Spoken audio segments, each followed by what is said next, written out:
This is Marketing from the Front Lines, where we speak with B2B marketers who are in the trenches, bringing technology to market. Here's your host, Brett Stapper, CEO of Frontlines.io.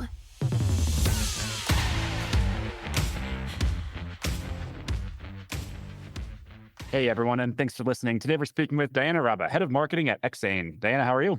I'm very good, thank you. How are you? I'm great, and I'm really excited for this conversation. And how we'd like to kick off these conversations is with a really big, heavy question. And that question is, why and how did you end up in this world of marketing? So marketing, it's been quite the journey, like very exciting ride. It's basically a ride that started nearly 10 years ago. I come from brand, PR, and journalism. So really like positioning brand was always like a very big passion of mine. And marketing really closed the circle for me. Like it started as a very much the PR and brand positioning adventure. And it really like pivoted very quickly and happily into marketing to really like understand how to position brands like to the market, basically.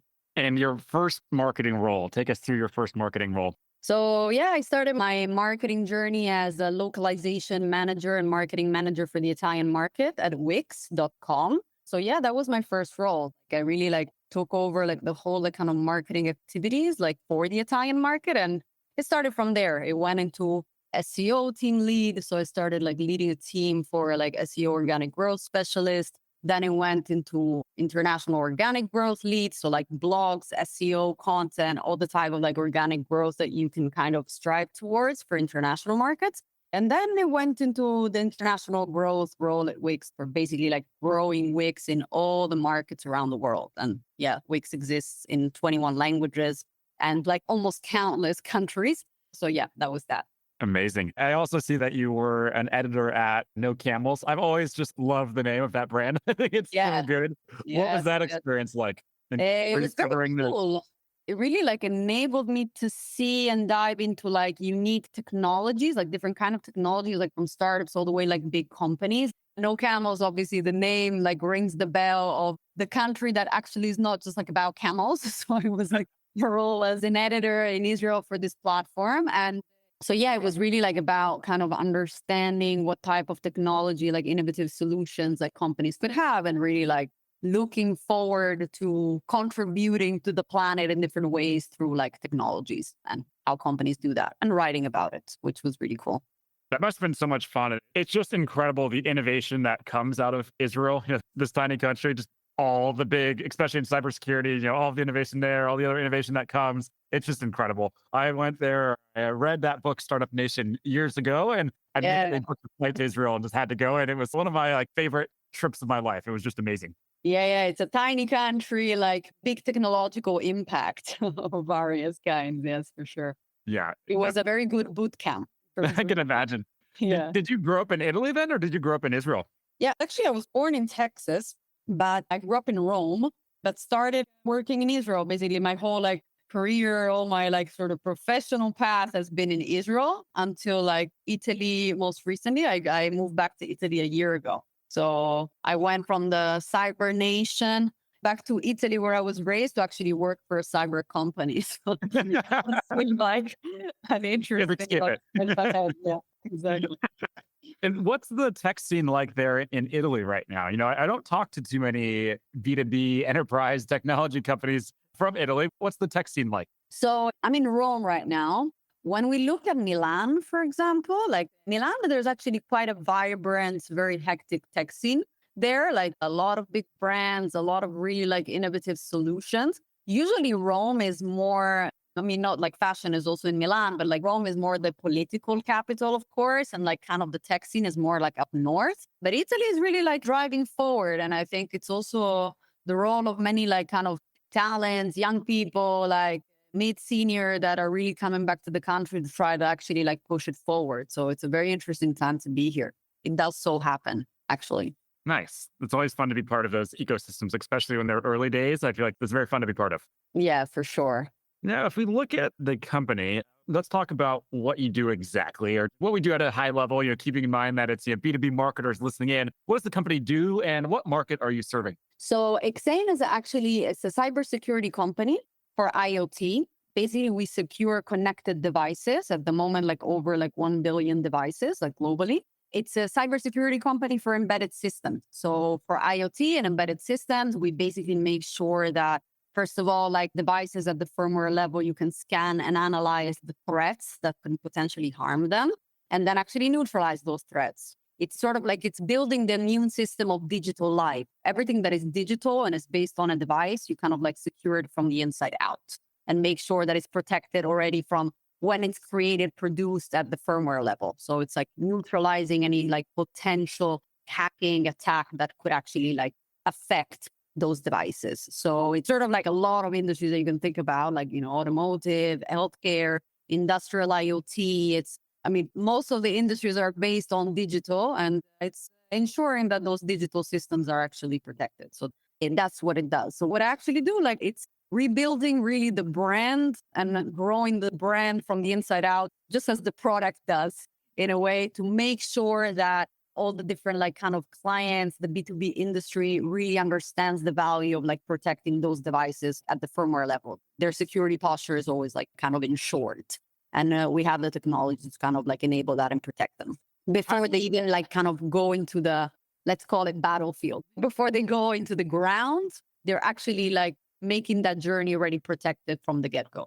How do you think about building a brand in cybersecurity? I go to Black Hat every year. I go to RSA every year. And when I walk around, it just seems like everyone is kind of saying the same thing, even though the products are, different categories. It's a lot of the same messaging and a lot of the same branding even. A lot of the branding looks the same. So how are you approaching building a brand that's, different?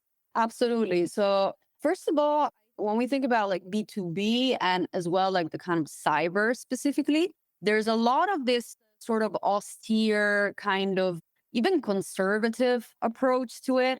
And at the end of the day, we kind of always need to remember that we're speaking to humans. And even like when we actually look at these objects, like it's ensuring their protection and security is really key. And it's usually done in a sort of, I'm not even saying like mundane, but like old school way. And eventually you're still looking at humans, like, and the objects that these humans produce. So you kind of want to position the brand, putting those humans and their needs at the really like front center, and making sure that when they're actually produce like these objects and these devices on scale, like you're actually protecting them, not only like protecting them, like, nowadays we're looking at an industry that would be like heavily like regulated, also like kind of monetary pay, like penalties if you don't secure it already. Like there are big regulations coming, like, US Cyber Trust Mark, CRA, like a Cyber Resilience Act in Europe. And that is coming, and like enterprises will pay a very heavy price if they're not actually compliant with those.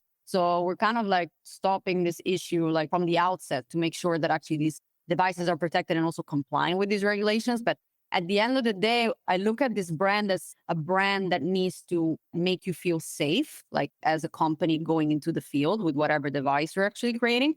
But also there are a lot of creative opportunities. Like there's sort of this, I'm not saying like boring, but like this kind of very serious tone that is usually revolves around the world of cyber. And it really doesn't have to be. We make sure that really like devices are secure, but also that we create a branding that is compelling, appealing, seductive. Like it's sort of like making cybersecurity sexy again to some degree. And the struggle is an interesting one, but it's a very cool challenge, I think. This show is brought to you by Frontlines Media, a podcast production studio that helps B2B founders launch, manage, and grow their own podcast. Now, if you're a founder, you may be thinking, I don't have time to host a podcast. I've got a company to build. Well, that's exactly what we built our service to do. You show up and host, and we handle literally everything else. To set up a call to discuss launching your own podcast, visit frontlines.io/podcast. Now, back to today's episode. Makes me think of this company that I had on called Tonic AI. They're based here in San Francisco, and their whole tagline is the fake data company. And the founder and all the team, they wear hats that say, fake data. That's a synthetic data platform. They're ex-Palantir guys, selling to organizations like Palantir. It's serious stuff, but they've had a lot of fun with the brand. And he said that there's been, very little, if any, blowback at all. And he said that, the biggest concern for them is not that someone will see them, having fun with their brand and not work with them. It's the risk that no one's going to even know that they exist in the first place. Like that's the biggest risk. So I think there's a lot of people in B2B who are kind of rethinking that and getting away from the boring stuff and having a bit more fun with their brand. Absolutely. Yeah. I very much like agree with that. It really resonates with me. I mean, I think like with the cyber, like of course, our audience is very specific when we look at the end-to-end, like kind of B2B like audience there. Of course, is CISOs, is engineers, security officers, is CTOs, is like it's people that know their stuff, like it's very like technical know-how and technical knowledge. But at the end of the day, kind of creating that sentiment will come from a lot of different kind of sources. And I think the reputation that your brand builds in making yourself like trustworthy and building an authority for yourself and also giving value to what they're actually looking for, I think is very, very important to build it successfully. Totally agree. Now, I know you just joined a few months ago. What were your first few moves when you joined? So it's been really like building from the bottom up. What I mean by that in like a more kind of specific, like tactical level, it's starting from content creation and really like rebranding what the content strategy was, what the brand marketing strategy was, rebuilding the actual team, like rebuilding like really all the different objectives and what type of driver marketing can be in order to actually get into that pipeline, like making sure those leads like are generated. But really like the first steps I did was a major like overview, redoing, like kind of restructuring of everything that was our content strategy, not like promotion, but like value creation, like thinking about how you actually look at SEO, how you look at GEO, how you look at like obviously positioning yourself in terms of AI, but really like from the product perspective all the way to how the product is actually marketed, really rethink of all the different bases and all the different sources. And that for me really starts with the content part, like the website, the content you create, how much you create of it, what are you actually saying? It's really been like kind of rebuilding it brick by brick from especially the content perspective, but then with the overall strategy that also touches into like GEO and that community building as well. So I would say those three pillars, like rebuilding SEO and brand, GEO, like tackling and also building an actual community. And what have you done so far to build that community? And what have you learned from those efforts? And I know that's probably somewhat early on. So feel free to just talk us through about the aspirations of what you're going to try to achieve on the community side. Yeah. On the community side, I have to say that especially is very, very early on. We're literally in the middle of it. But to really understand like the forums that are like speaking about cybersecurity, like a crowd, what type of conversations are there, like Slack, LinkedIn, X, where is this audience? What are the issues that is actually affecting it? Like at the moment, I'm also obviously building a team, like hiring, and obviously we can tap into the whole agents, automations and whatnot. But at the moment, I'm keeping that aspect still extremely human. Also, until I think the automation is so satisfactory that agents can potentially take it over. But at the moment, I'm keeping that aspect human. But really like a lot of kind of research on what those communities need to be. So like where they are and how we want to like place our messaging and kind of bring like value there. So it's really been a lot of sort of research on Slack, LinkedIn, X, and all the right communities for the sort of CISO crowd. When you think about engaging with CISOs, how do you stand out with them? Are there any things that you've seen work so far or anything you've tried that's not working? I know CISOs are very much bombarded these days. That's right. I have to say, I will have a better answer for you, I think, in a few weeks about that. The successful engagement in that sense, I mean, I have the strategy layout and the first steps taken, but is it working? Has it failed? Has it succeeded? I think that's something that more like Q3 would bring for me in terms of actual responses on how that went. But yeah. We'll have to do a part two to unpack everything that's happened. So it'll be fun. This one, we can talk about the plan. Then next one, we can talk about, learnings from the plan and results from the plan. Exactly. Yes. It's a bit like how much do you want to produce, which I think it's in parallel and the strategy above the production. I think the strategy like being laid out is like the first step to actually the successful implementation. So at the moment I have the strategy very clearly laid out and the first steps in that strategy, but the actual results, I think it's a bit early to tell when it comes to community specifically. When it comes to the other areas that I mentioned to you, I think they're already like very, very good results that I saw. Like, you unpack some of those results, and you don't have to give us exact numbers unless you want to, of course. But if you can unpack that for us a little bit, that would be amazing. Yeah. When it comes to, for example, just like pure organic traffic, like let's talk about non-branded, like eventually I also think it's super, super crucial to affect the branded, like the sort of branded search volume, how you actually grow the brand, like through that various channels, also in people's minds, they actually search for you more. But when we speak about the purely like non-branded, like let's take an actual storefront and make sure it's doing what it should do, like both for like Google, but also for AI engines and LLMs. And that's a whole other topic to discuss, but that is actually doing what it should, that you're actually bringing value and the content is spot on. I think like we already saw like pretty much like 300% like growth in like organic traffic, non-branded, just like month over month. Just like I joined and already started touching things and affecting things and working on really the content, like the results was super, super quick. And then eventually, like I want those, not just tripled, but I want the 400%, like in just a Q and a half. And I think we can really, really get there. We also started working really, really heavily on like thought leadership. So to really like kind of boost like the thought leadership and really create like authority when it comes to like cybersecurity, IoT, and the whole kind of like a security field. And when it comes to that, like both in terms of the blog, both in terms of the organic traffic, like from our site, we really saw like 200, 300% like growth already month over month. When it comes to successful results, I really believe in blogs being like a huge growth engine. Of course, there's a lot of debate over there. Like now, obviously, content is also served in other ways, but I think like having a very high value blog is also like a huge growth engine there. And I think one of the first things I did, like really just like stepping in the door, was taking it, tearing it apart, like content pruning, clustering and everything, and really shifting it from being like a promotional platform to actually like an authority platform, like a kind of content value, like authority, like really pushing the thought leadership. And then that one already created like huge results that we could already see. And eventually, like, the lead generation part, it's another huge part that I really, really worked on.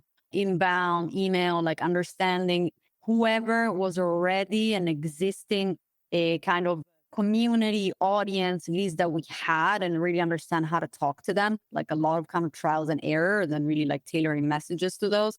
And eventually that pipeline started like kind of catching up very quickly. So that was another one. This show is brought to you by the Global Talent Co., a marketing leader's best friend in these times of budget cuts and efficient growth. We help marketing leaders find, hire, vet, and manage amazing marketing talent for 50 to 70% less than their US and European counterparts. To book a free consultation, visit globaltalent.co. What about building out the marketing team and the decisions to, hire this person in-house full-time versus using agency partners? Mm-hmm. So I think that one is a very like interesting balance to strike, because I believe I started hiring really and building a team of like experts, like in a way, moving from the kind of generalist. I really wanted like people that not only have ownership and clear goals and KPIs, but are also like kind of experts in their fields. And then that one is being like grown from the inside out in terms of performance, growth managers, SEO managers. I think also like a huge role that is super important these days will also be the LLM brand manager. And that's another one. Like already at Wix, I started creating roles 2 years ago of like an AI growth manager before like AI was even a thing. I think it's super important to keep those in mind. But we also work with a lot of external agencies. Like now we're really like rebranding ourselves. Like we're launching an entirely new website, an entirely like new brand identity, visual identity.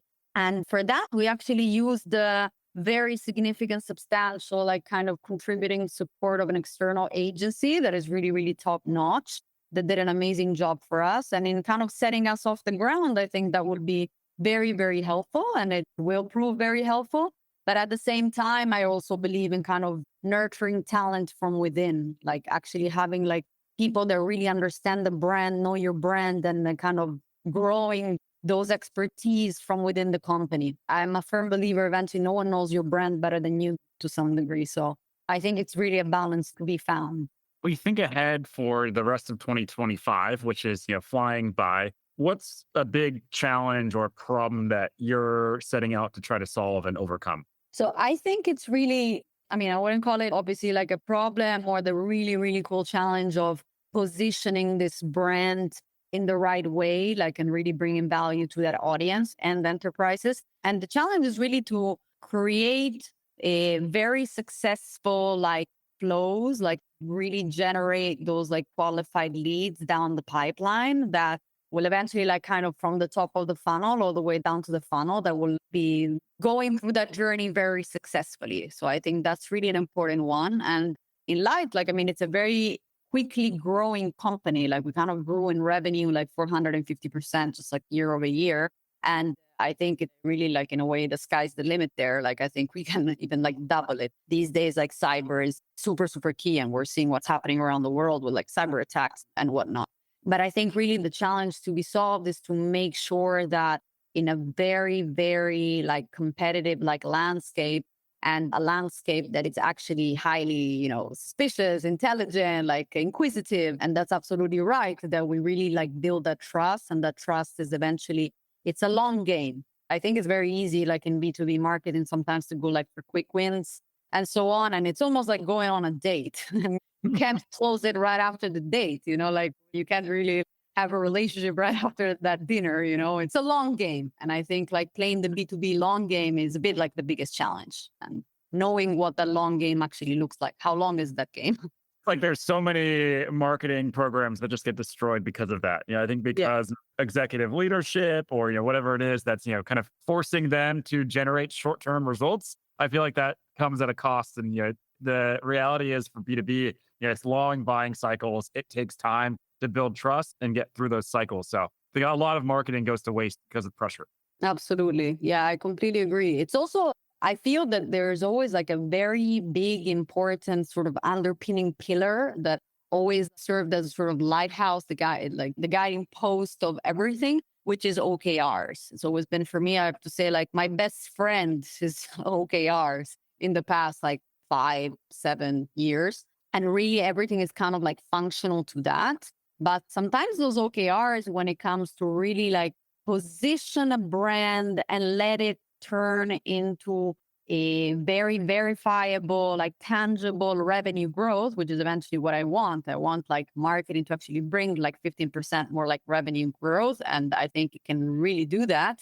It's really tie it to where it came from, especially in the B2B marketing world. Like it's how do you actually get into that ear? Like what actually generated someone, especially that's why I go back to the whole like branded search volume. Like why did someone search for you more than they did like 6 months ago? And not always you can actually find the exact trace, but sometimes you can. And you have like very good sort of, let's say, hypothesis about why that happened, but you can't exactly always like pin it down specifically. But the overall work and how all those different pieces of the puzzle and the paid and the organic and the LM domination, and they kind of all came into play to make that possible, like to kind of really get that brand equity, like to kind of gain it like vis-a-vis like everyone else in the ecosystem.